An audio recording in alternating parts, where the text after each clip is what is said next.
With it being Holy Week and just a couple of days until Easter, I thought I would read to you the tale of three trees.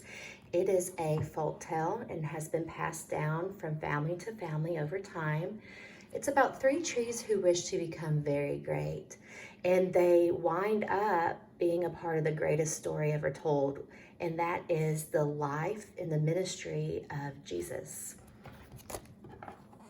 For generations, the tale of three trees has been handed down from parents to children, retold in churches at Christmas and Easter, and even set to music and sung.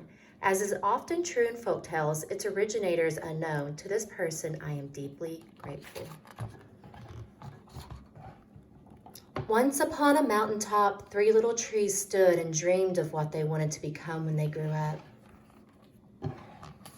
The first little tree looked up at the stars twinkling like diamonds above him. I want to hold treasure, he said. I want to be covered in gold and filled with precious stones. I will be the most beautiful treasure chest in the world. The second little tree looked out at a small stream trickling by on its way to the ocean. I want to be a strong sailing ship, he said. I want to travel mighty waters and carry powerful kings. I will be the strongest ship in the world. The third little tree looked down the valley below, where busy men and busy women worked in a busy town. I don't want to leave this mountaintop at all, she said. I want to grow so tall that when people stop to look at me, they will raise their eyes to heaven and think of God.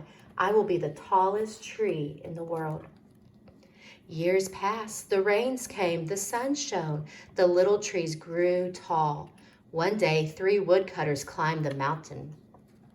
The first woodcutter looked at the first tree and said, "This tree is beautiful. It's perfect for me." With a swoop of his shining axe, the first tree fell.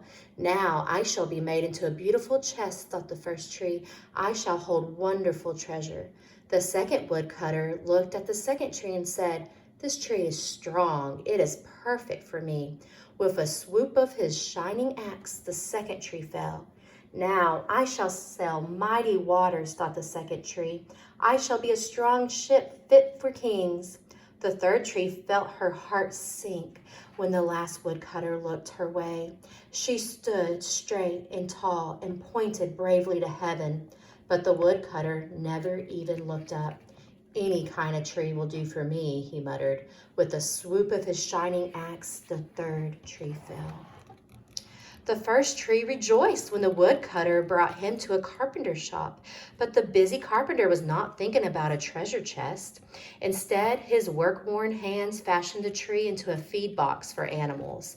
The once beautiful tree was not covered with gold or filled with treasure.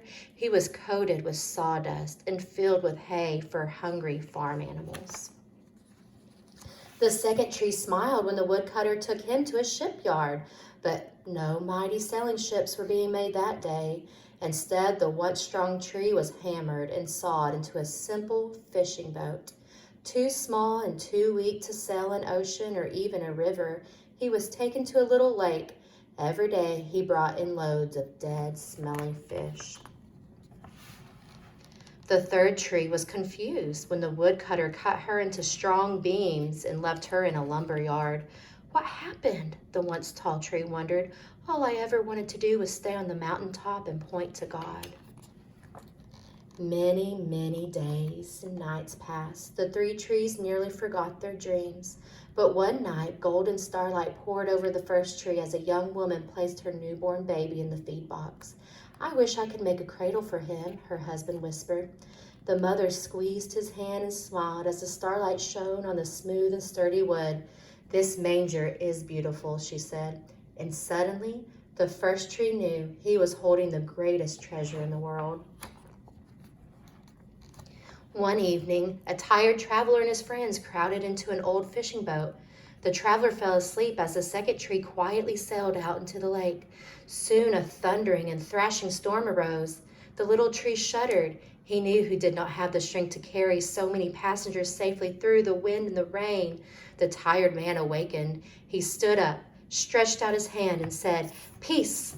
The storm stopped as quickly as it had begun, and suddenly the second tree knew he was carrying the King of heaven and earth. One Friday morning, the third tree was startled when her beams were yanked from the forgotten wood pile.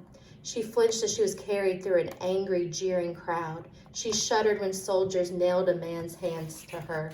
She felt ugly and harsh and cruel.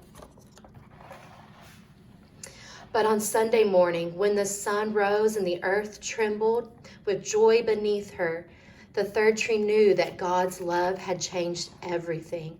It had made the first tree beautiful. It had made the second tree strong.